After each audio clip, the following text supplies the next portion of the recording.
All right, everyone, welcome back. Today we're talking about the presidential fitness test, malicious playground equipment, and toys that want to kill you.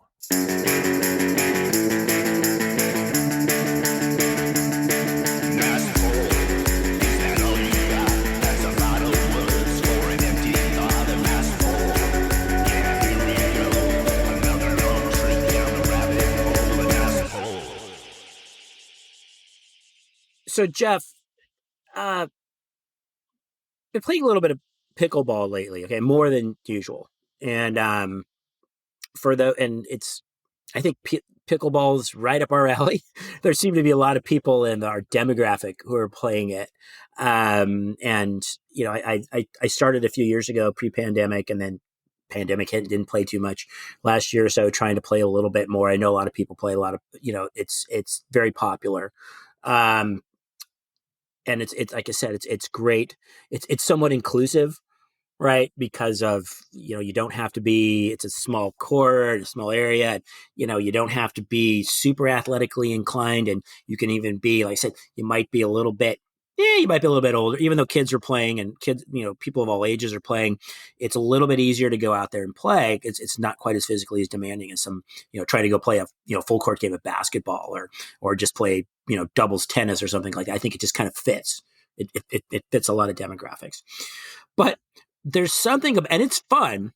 I think it's just literally, and it's one of those games that's more fun to play than it is to watch, even though you can watch it on like ESPN 8 these days. But one of the things, but every time I'm playing, and I think, and again, I looked it up a little bit, and I think it literally got created like 40, 50 years ago. A couple of people, it evolved out of some other games, but it's like every time I play it, it still kind of makes me think of these kind of, and see, this is made up, but this game that just kind of was created again. Yes, like I said, so everybody can play, and you can play it. Well, we've got this schoolyard. What are we going to do with it, right? And we could play this game. Everybody can play. You don't have to be super athletic.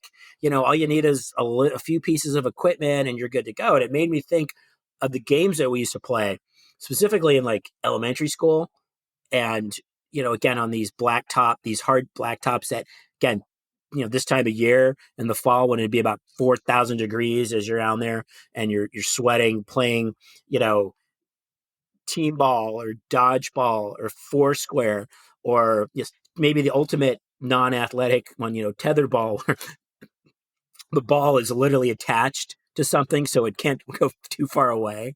But it's just kind of, it kind of harkens me back to those, because it's just like, it seems, and again, it's a lot of fun, and I don't mean to offend any of our pickle ballers out there, but it really takes me back to those kind of games and how we played them, a mixed bag of boys versus girls, or boys and girls, and in these weird sort of, where do these games come from? Who invented them? Or they were just sort of born out of necessity. Does that make sense? I mean, do you remember those kind of things? I remember all of them, and the nationwide, I would even say global obsession with pickleball has to stem from exactly what you said. Millions of people looking at that sport and going, oh, finally, I don't have to move nearly as much or be nearly as coordinated, but I can still get outside and claim that I broke a sweat. I think that's got to be it, right? It's like tennis, that's daunting. That is a lot of energy. You are running a lot. You're hitting the ball hard. You have to be good at it. Pickleball's like, what if we took that and just made it super fucking easy? What if we just made that way less strenuous? Now, I'm not saying you don't, again, break a sweat a little bit and there's no skill involved, but come on, man. Pickleball, that's a pretty low impact sport. And yeah, I get it, man. I am blown away by the amount of pickleball and pickleball related material that keeps entering my algorithm. No matter how hard I try to block it, it's mother effing pickleball this and mother effing pickleball that. So I get it, man. And Chris, every sport you just mentioned, tetherball, foursquare, all those are also very simple, low impact, easy to do little activities for kids that brings everybody together, right? Baseball and football, you got to be pretty athletic to excel at those things. Foursquare? No, sir. All you need to know is you can't do backstops, you can't do popcorns, and there's no backsies, right? Those are the rules. Anything else Double pretty hits. much goes. No double hits, no double bouncies. Right. Exactly. Right. So, and by the way, how good were you, Chris, at tetherball? Let's explain tetherball to the audience. How the hell does that work? Tetherball, I mean, that pole, right? All you need is a pole that's it's pretty tall. I want to say it's probably maybe not quite as tall. Maybe it was tall as a basketball hoop, maybe 8-10 feet high, like a cast iron pole, metal pole that if you somehow crashed into it, you'd get severely injured. A ball, which was essentially the same as like a volleyball or a dodgeball with a little hook on it that was attached to the tether, right? Which was a rope, which I don't even know how long's a rope. 8 feet, 10 feet. And the whole object was I'm on one side, you're on the other. I'm trying to hit it past you to where it wraps all the way around the pole to where it's completely tied up and I win, right? And that was essentially it. Height, I mean, I think there was, if you had a height advantage, you were going to win 90% of the time because you could just hit it over the other kid's head and then they eventually couldn't stop it as it was kind of winding around the pole and you win. So if you could play against a shorter kid, you were in pretty good shape. That was essentially it. Now, if you were lacking hand-eye coordination and maybe you took your eye off the ball, right? The basic tenet of any sport, right? Keep your eye on the ball. You might get smacked right in the face. But other than that, Might you would. get smacked in the face. There was never a game where I wasn't smacked in the face. I got smacked in the face almost every time. Okay. Looking back on it, I did need glasses. That might have been part of it. Well, okay, but also if you think about it's all, and maybe the only sport I don't know if the sport where you stood in the same spot almost exclusively. Well, I like that about it. That part I You love. barely shifted your feet. You That think was of good. like something else where you barely move your feet, but this one may have been the champion at that. Maybe I took one step to the left or maybe one step to the right. That was about it. What I loved about tetherball was it was the great equalizer. You could be Okay. somebody that maybe was kind of short in stature. Maybe you weren't the strongest person at the school. Maybe in most circumstances, you weren't even the most athletic. But if you knew the right angle and how to hit the ball, you became impossible to beat. There were many, many people that I would have thought could never beat me at any sport. And that's saying a lot, guys, because I weighed about 14 pounds, right? So, and they just knew the exact death angle for tetherball. And so, as you recall, Chris, if you hit it just right, you can't ever reach it. It's going to go around the pole 75 times at an angle, and it's going to be 3 feet above your head, and you have no chance of doing that. Then there were people that were athletic, like one of the guys that we knew really well back in the day, and I went to grade school with, Pierre. And Pierre, right, was just a master. That dude, he didn't even have to think. He could close his eyes and on the serve, hit it so hard and so high that you just sat there like a moron watching it circle your head like a helicopter blade. And then he would just go, next. I was just like, okay, wow. I'm glad I didn't take any money on that. Yeah, missed opportunity there for Pierre. But I think you're absolutely right, and I think the key part with a lot of these, and again, I think pickleball's kind of that way, is like, yes, they were the great. Some of these, I was going to say sports, but I think I need to say games. Some of these games were just great equalizers, and because again, yes, I mean there was that kid, somebody like a Pierre or somebody, I can think of a couple other people. Didn't matter what it is. We could have been playing jacks. And they just had that inherent hand-eye coordination, and they were going to beat you at jacks. It didn't, even though they should, their athletic ability shouldn't come in play, but it did. But some of these games, like that, we had a game, and again, also kind of born out of necessity, right? Because you think about the time, you're throwing these kids out on the blacktop, and you got some over on the dirt, and then you got some again right on the. So you guys are That's over, true. Right? Some on tethered ball, some get foursquare. We had this game called Volley tennis, okay, which was essentially volleyball where you had to hit it 3 times, but you bounced it. And because it was played with a tennis net, right? Because we didn't have actual volleyball nets, because those would have to got raised. So gotten raised. So it's like, so we played, bounced it 3 times to get it over the net. And it was some weird kind, and it was just like, I guess it was, we were moving at least, right? We were kind of, because we did rotate around like on a ball, but we had volley tennis. We have this game called Batball basketball, which was we Okay. played on the basketball court. We had two teams. You would throw up a volleyball and you kind of like a serve. You throw it up and you hit it as far as you could. And what you had to do was run down all the way to the other end of the basketball court and back. And the other team, they would have to field the ball and they would have to shoot and make 3 baskets before you made it back. So if they made 3 baskets before you made it back to the other end of the court, you got 0. It was an out.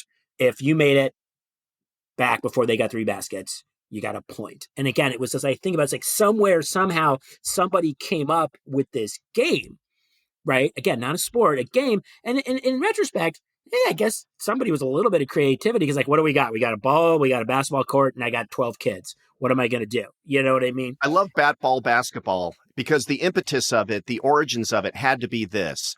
Man, we all suck for the most part at basketball. But hey, let me ask you guys, show of hands. Do you guys know how to run in a direction?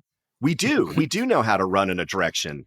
Okay. Right. Hey, right. Instead of dribbling and showing any kind of coordination or finesse and actually doing layups or rebounds, let's actually just chuck the fucking thing as many times as we can randomly with no rules until we get 3 of them. And then you guys just haul ass in that direction and we'll see who wins.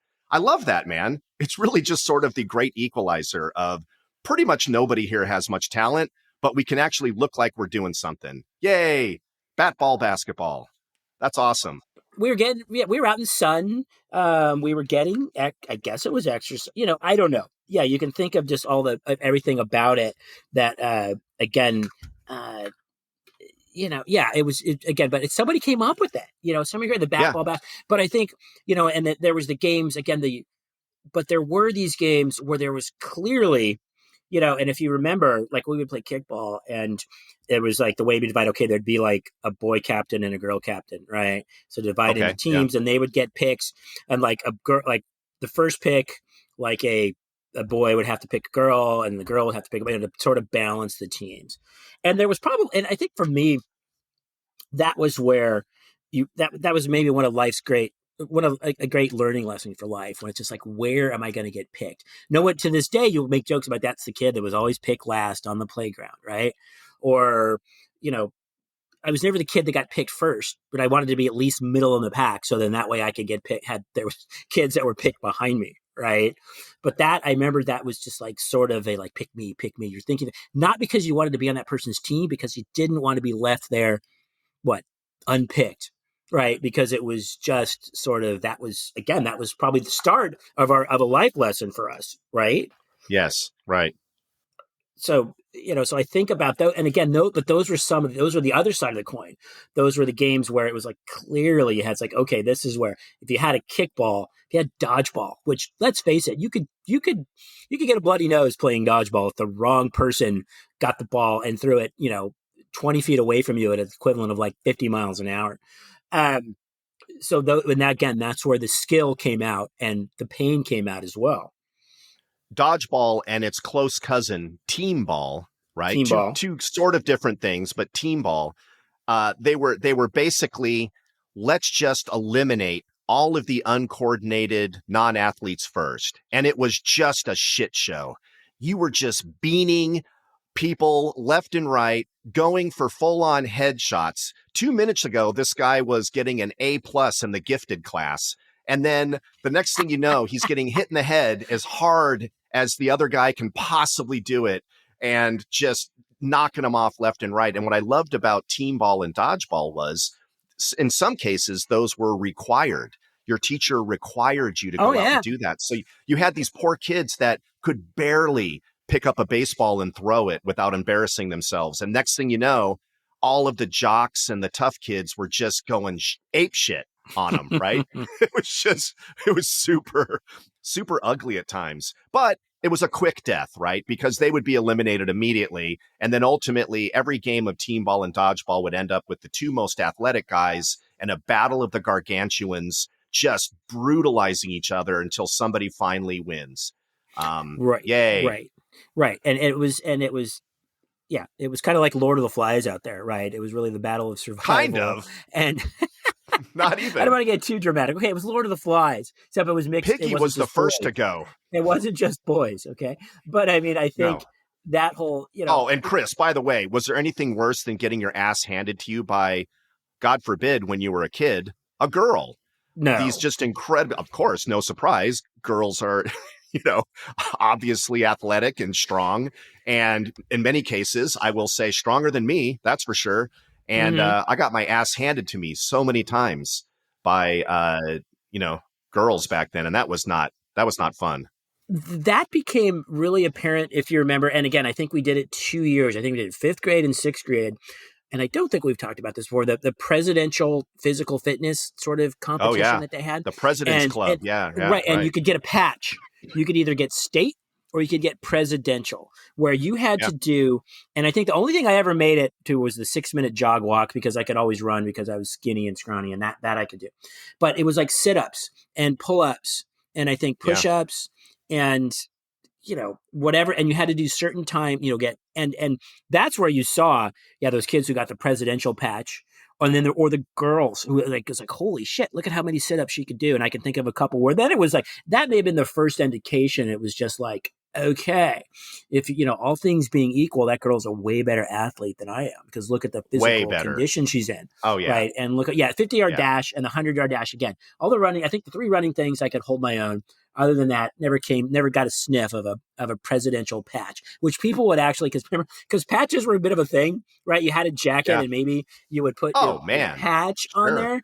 And the presidential patch was the biggest, like, 5th, 6th grade flex ever, right? Because It there was was. maybe, a handful of kids in each class that would get those.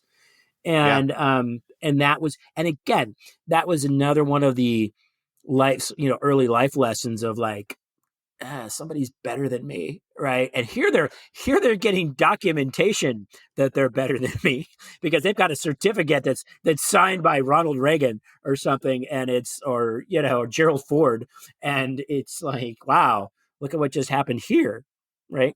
And I know it's not a real signature. It was one thing to realize you are not nearly as athletic as a decent percentage of your classmates, but to have the president, the highest authority in the nation, basically saying in your mind, at least as far as I could tell, Jeff, I, the president of the United States, hereby declare that the best of the best does not include you. The cream of the crop involve these 5 kids who excel at everything that's important in life. They will be a success, and you will just hopefully die without fucking anyone over, and we can all forget about you as soon as possible. Go back to your miserable life and dream of being a stormtrooper someday. That's it. That's And all. yes, That's all I could think of in my head. It's like, man, the president, thanks for rubbing it in, asshole. I'm Really? gonna vote. Yeah. Seriously? And then, as a token of that, they're going to get a certificate that they will hang in their room. So then anybody that comes into their room can see that, along with whatever sort of trophy or award or Oh, ribbon did you they see what the have. president said about me? Yeah, turns out I'm better than you. And they will wear the aforementioned patch on a jacket to school all the time. So it's just like, so you could never, it's almost like the same thing as, like, they might as well put their name on the jacket, because that's clearly a certain person's jacket. It sure as hell isn't yours, right? But I think, but all of the, so that sort of, but again, that's where it sort of reared its ugly head of, like, sort of beginning, the beginning of people standing out and being recognized for it, and your ego taking a beating, or trying to think, what can I just got to move on, right?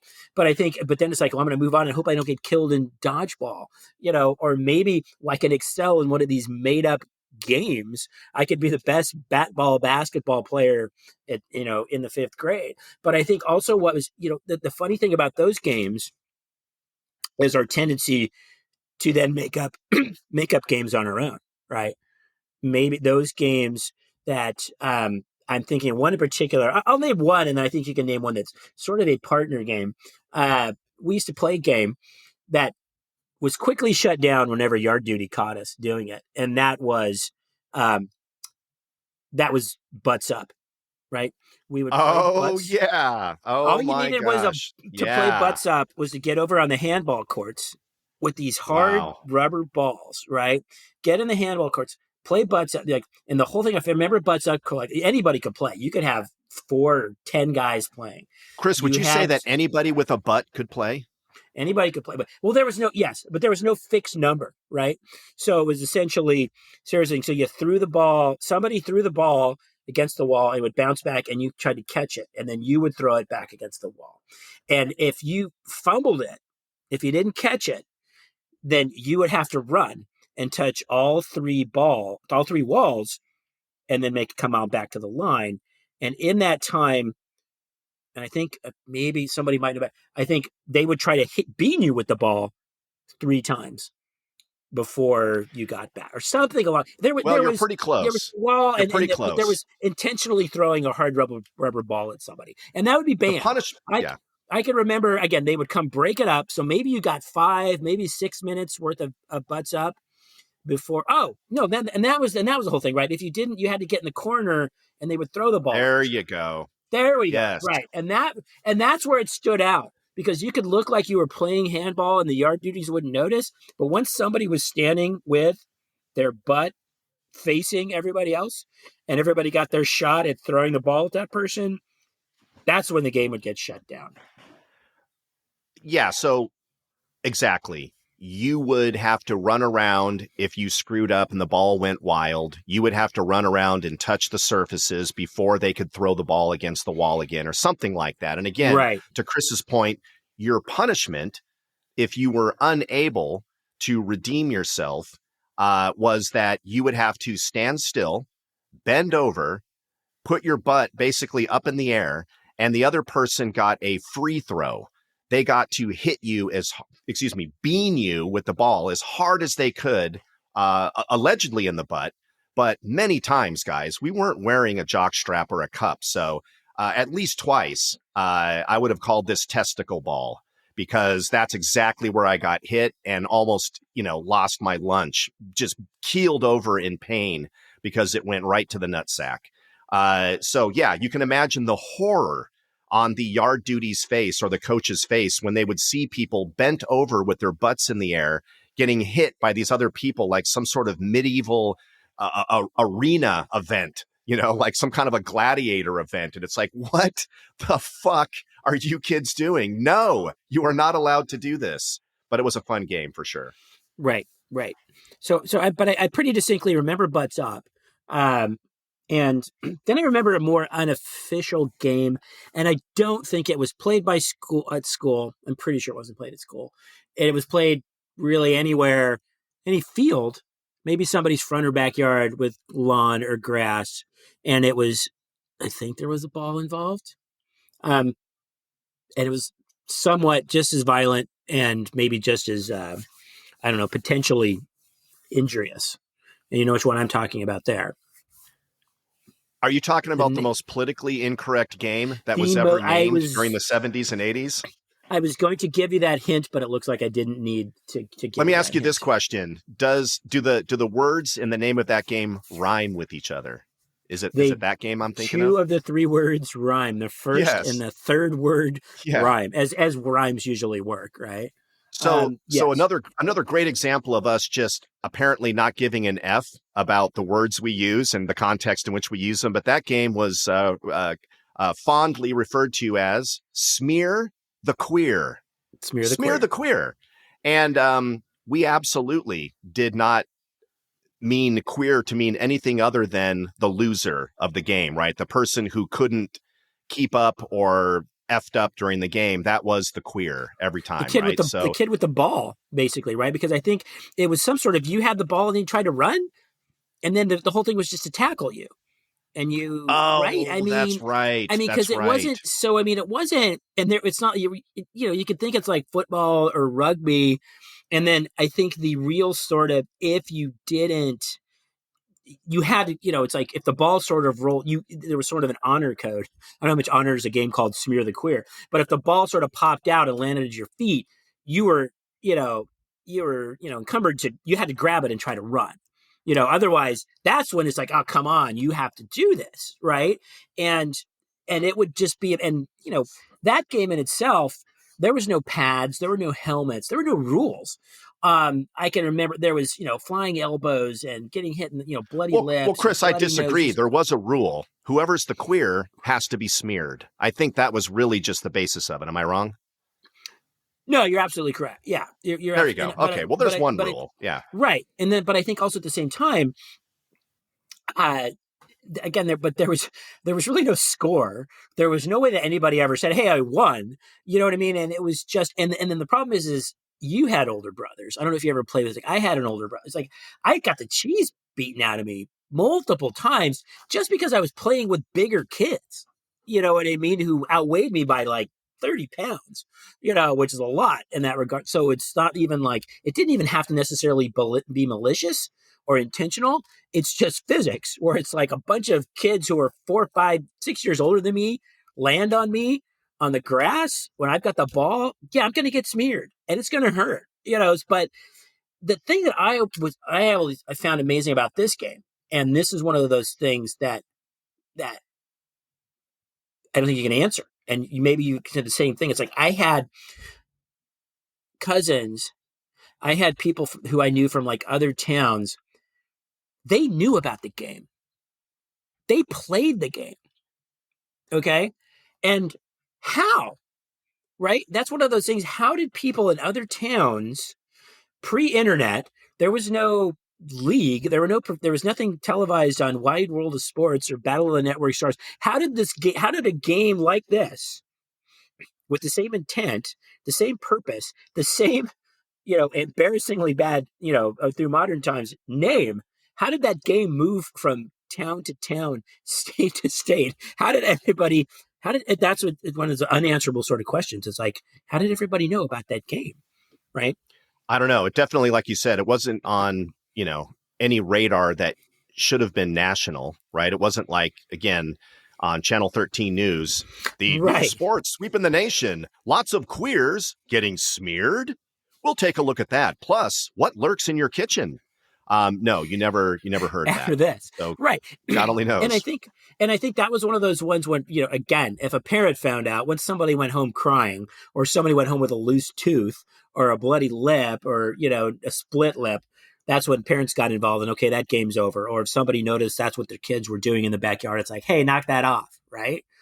But those games that, you know, we needed protection from ourselves, it seemed like, in that regard, right? And I think we may have talked about lawn darts once before, right? Where it was this game that eventually got banned, right? Because it was, here, throw this giant spike into the ground and hopefully not into a person. But there were a lot of toys out like that, like we were, you know, slip and slides. Again, I mean, we touched on slip and slides, which I think you said, you know, was this enormous sort of, what would you do? Is this big sheet of plastic and it has a hose attached, and you would run and try to slide on it, and it hurt like hell, right? It's like whoever actually had fun on a slip and slide, right? Well, the slip and slide by nature was a poor idea, right? Because you're basically saying, hey, you know how people slip and either, get paralyzed or do major back, neck, hip, tailbone damage? Let's actually encourage that. I mean, we're going to put it on grass, right? So the damage will be less severe, but basically we're just asking people to just jump on this slippery thing and just haul ass and go flying across the lawn. And I had a really good friend, Ron Clark, who was just an incredibly funny comedian. And his joke about the slip and slide was awesome. He said, slip and slide, one of the most fun things you could possibly do as a kid until you hit a rock about halfway through, right? Oh, man, is that my nipple back there? You would literally just get destroyed by anything that might have been in the grass underneath the slip and slide. And by the way, I'm pretty sure they had to discontinue it for a while just from, and I'm not joking, like paralysis and permanent injuries that people had on the slip and slide. Yeah. And to your point, the lawn darts, the jarts, the giant lawn darts that you would throw in the air. And I think, 6 or 7 episodes back, Chris, you were making the point, throw it as high as you could until your eyes lost it in the sun, and then just kind of cover your head and pray that it's not going to land in your skull. Right? Yeah. I can remember when you talked about it, I can remember going to a birthday party where the slip and slide was the main, because it was the middle of summer and there was really nothing else to do at this family's house. And so they set up the slip and slide on their backyard. on this long stretch of grass that was full of gopher holes. And so much to the anecdote you were sharing before is everybody took one turn on that slip and slide because it was so painful because the lawn was full of holes and rocks and other debris. It's like, okay, I'm done. What are we going to do now? I've got my bathing suit on still. It's 105 degrees and I'm not going on that again. Well, I'll tell you what you're going to do, Chris. You're going to go to the other most dangerous water sport back in the day. You're going to attach a scary looking bucket head to the end of a hose. And this looks like, just an insane, googly eyed bucket with a face on it. And then, what was it? Like hair was on top of it too, right? Just to make it even weirder, like yarn hair, wiggly hair. And the idea was you would crank the hose full blast, and this thing would make the hose dance around in the air because of the pressure, and water would squirt from the top of it. And it would basically, you're supposed to then just dance around it and try to duck and dodge it as this Right. fire hose, right, with high pressure built up into it, just beats the holy shit out of every kid that gets near it, just smacking them in the head, busting open their lips, their teeth, and you're basically just getting bitch slapped by a plastic bucket screwed onto the end of a hose. Yay! This is fun. The only control was turning off the spigot, right? For the water to stop and the pressure to go. Right. But there was no way. If you could get to it, if you weren't already unconscious. It can smack anybody at any angle, get them not only wet, but how about getting like squirted with water and smacked in the face simultaneously. You had no idea where it was going to go. So it's not even like you could jump out of the way or be out of harm's way. It's like, unless you could get just, okay, I know that's a 30-foot hose. I'm going to go run 40 feet away. But I mean, you're right. It was this controlled chaos. Oh, and by the way, the name, it was so awesome because it really underplayed what really happened to you. This was called the water wiggle. The water wiggle. Now that just seems like the most pleasant little thing, Chris. Let's gather around and watch the water wiggle dance, right? Versus the pistol whipper, which is what it really was, right? It would just fucking bitch slap you left and right. It was just the worst. And I'm not joking. I am not joking. My mom literally said to me when I ran inside with a busted lip, Jeff, I told you not to play with that insane bucket head. Were you playing with that clown head again?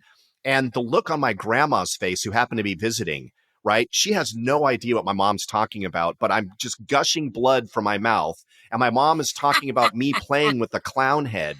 And just the look on this poor 80-year-old woman's face of, what is happening? What are you people talking about?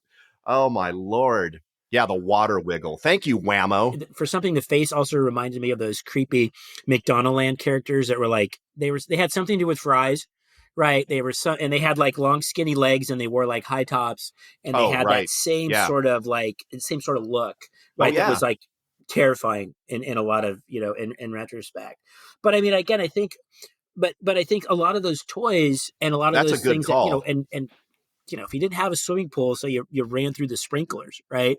So it was like, then it was like, hey, I got an idea.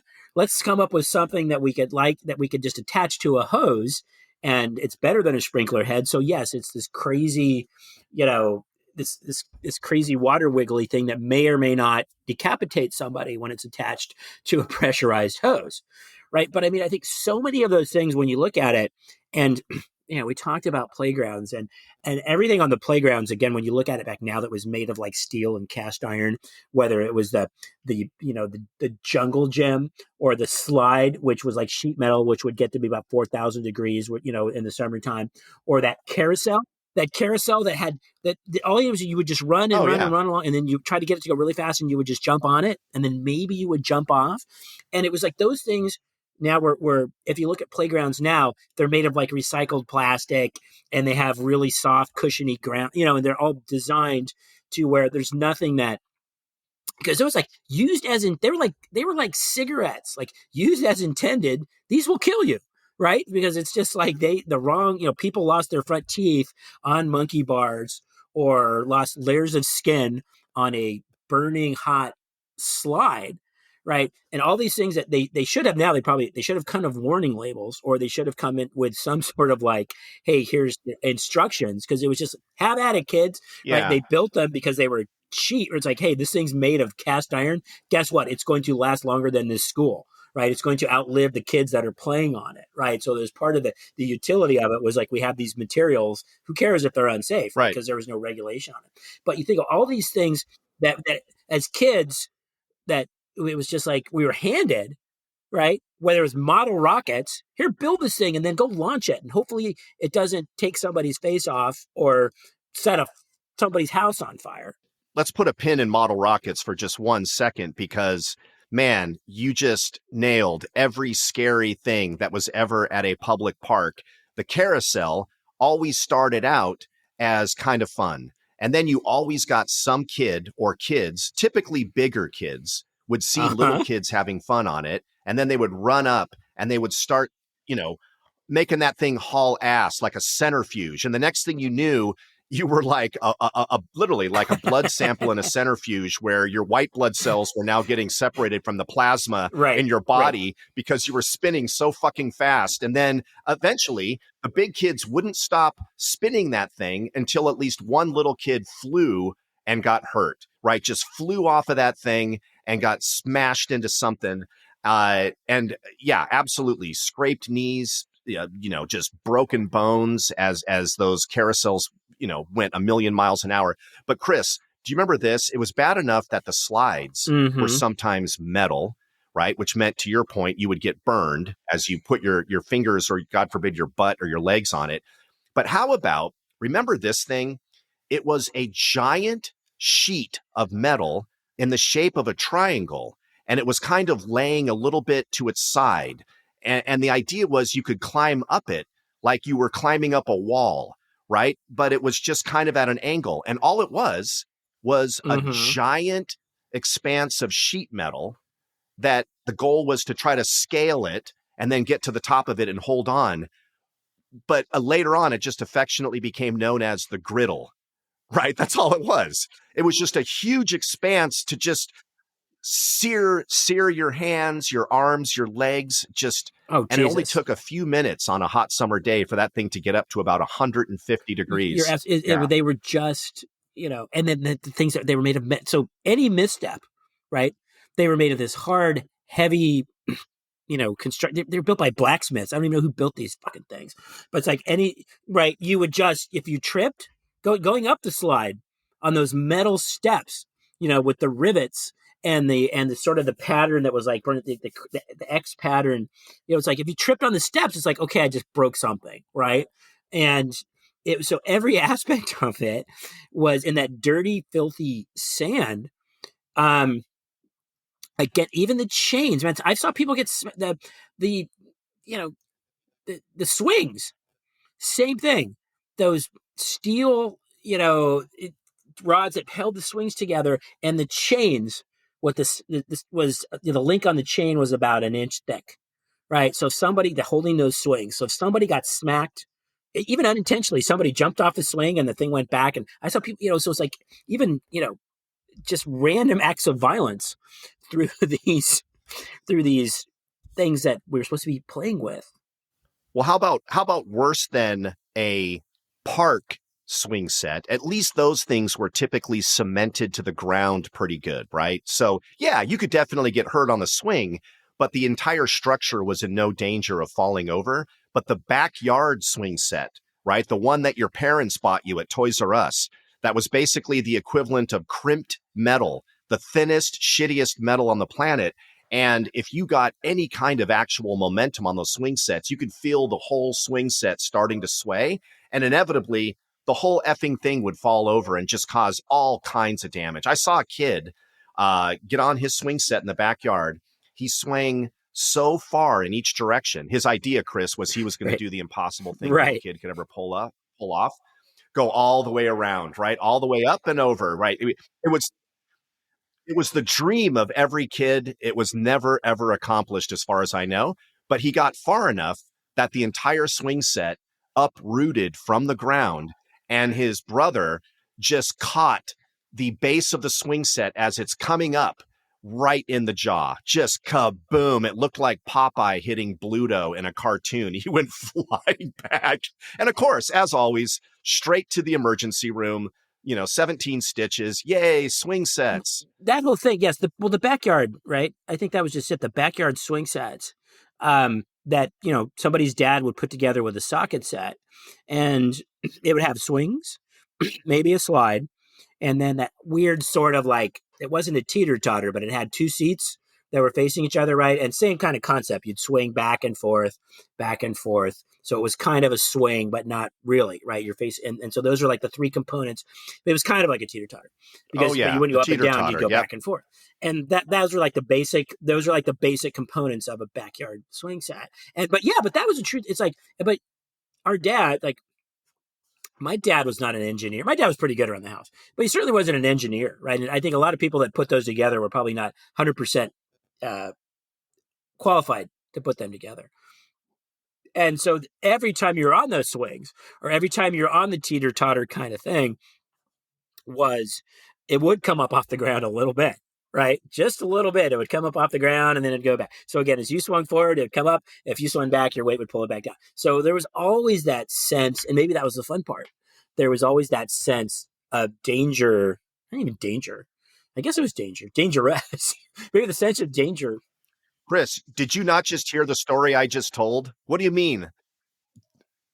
What more danger do you want than a steel pole uprooting from the ground and shoving shards of aluminum and astroturf into your fucking jaw and knocking out your two front teeth? I don't know what more danger you're looking for, pal. You're right. Well, I think I'm trying to draw a distinction between danger and dangerous, because I think the danger part was the user, but the dangerous was just basically the concept, which is that whole thing should be hacked up, taken down with aluminum cans and recycled, because you're right. That is an ER visit waiting to happen at an inopportune time. Or something along those lines, right? Or there's ever an opportune time to go to an ER.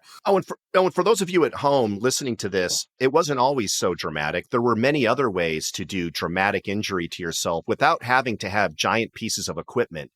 Chris, I'm of course talking about one of our favorite pastimes, squeezing multicolored resin from a tube, rolling it into a ball, sticking it on the end of a giant red straw, and then blowing into it like you're huffing paint until you created this big air-filled ball that was made out of this kind of plastic material. And then you could pinch it off and then throw it around, right? Like almost like a balloon. And that was called super elastic bubble plastic. And it was no different than any of the most toxic substances you can possibly imagine. Chris, do you remember if you just opened up that tube, you could smell it about 25 feet away? It literally would burn the nose hairs, destroy most of your throat just by breathing it in, your lungs. I don't even want to think about it. And again, for those of you that can't picture this, it's a little glob of epoxy that you're sticking on a straw and then inhaling. Right? You're supposed to be blowing out, but you inevitably inhale it. I can't even imagine to this day the damage we did to our blood system by just going through one tube of super elastic bubble plastic. Yes. As you started describing it, it all came roaring back. I think also you have to take into account, it was that gooey stuff that of course our moms complained, because I don't think it came off our clothes if you got any of that multicolored gunk on, and it would just like stick to you. It was like, it was there forever. It wasn't a stain. It became like a part of the clothing. Right. I think whatever we were inhaling, plus we were also inhaling because it came with one tube, right? One tube of plastic, or one tube, and it was like glue or whatever, the squeeze tube. And then it came with the applicator, which was one tube, which was, it's interesting because I think if you came to what your initial statement halfway through, you'd think you were talking about some sort of drug usage, right? Because we would just pass that tube. Here you go. Now it's your turn. And not only have I inhaled the fumes of the super elastic bubble plastic. You take a hit. But I'm going to inhale whatever germ or any sort of thing within your body. We're going to share that. Right. And we're going to pass this thing around. And again, who knows? I'm sure that stuff didn't degrade. I'm sure it's probably in landfills somewhere. it never really did what it was supposed. It was like, okay, when you think about it, what is the point of this again? Can I just go buy a balloon? Why am I? This is super elastic bubble plastic, so it's got that cool. Yeah, I'm growing my own, man. But I mean, again, it was just like one of those You're things. making your own Here you go, balloon. kids. Yeah. Knock yourself out. Not unlike, and I remember something else that again, um, talking about. You remember these, and again, this was some sort of plastic polymer, some sort of and weird sort of substance. I don't remember how it came, but all I know is you could shape it and maybe you could paint it. And I think there was sort of like stencils or there was like templates that you could use. And then kids go put it in the oven and cook it to harden it. And those were none other than what we would call shrinky dinks, right? If you remember shrinky dinks. And again, it was just like, I don't know what this shit is made of.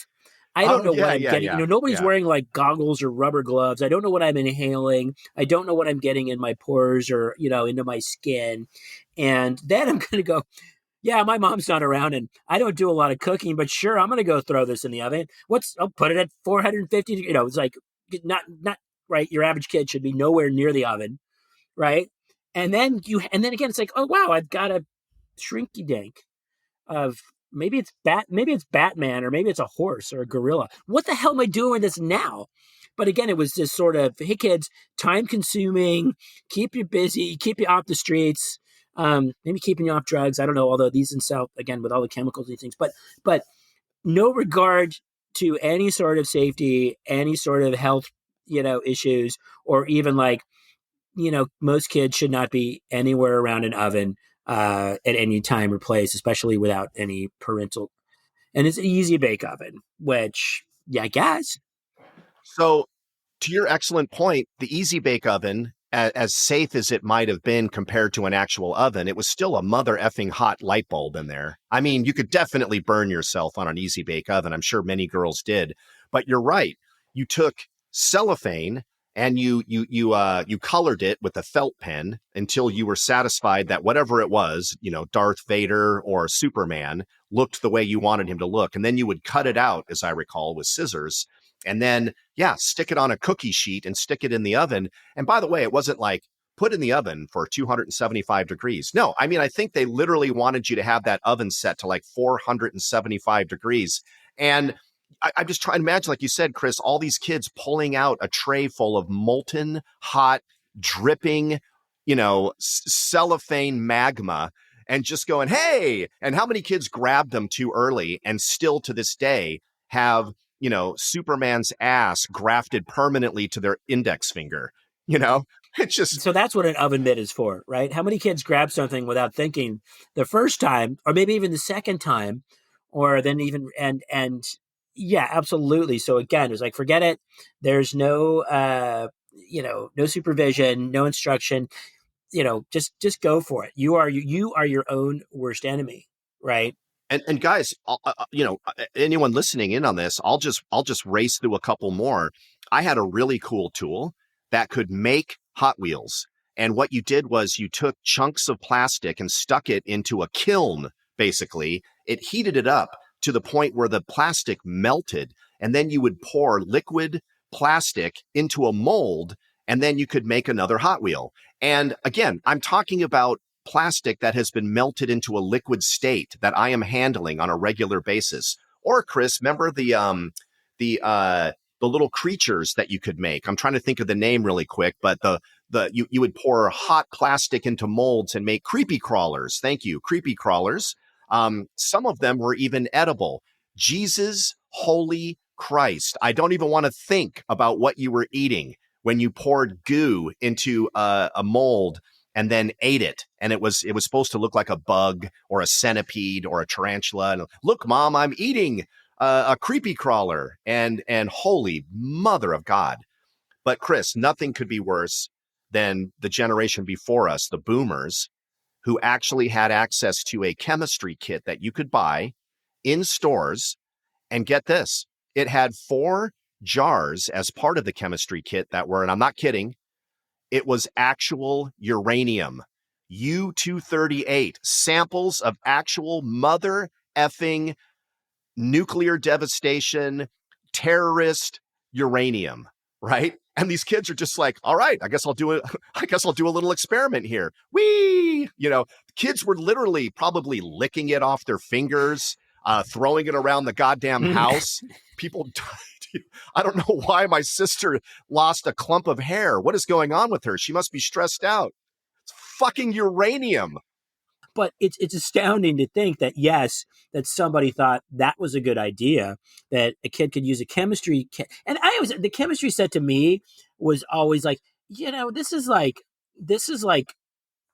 learning disguised as a toy. Any of those sciencey kind of toys, it's like, you know what? This is playtime.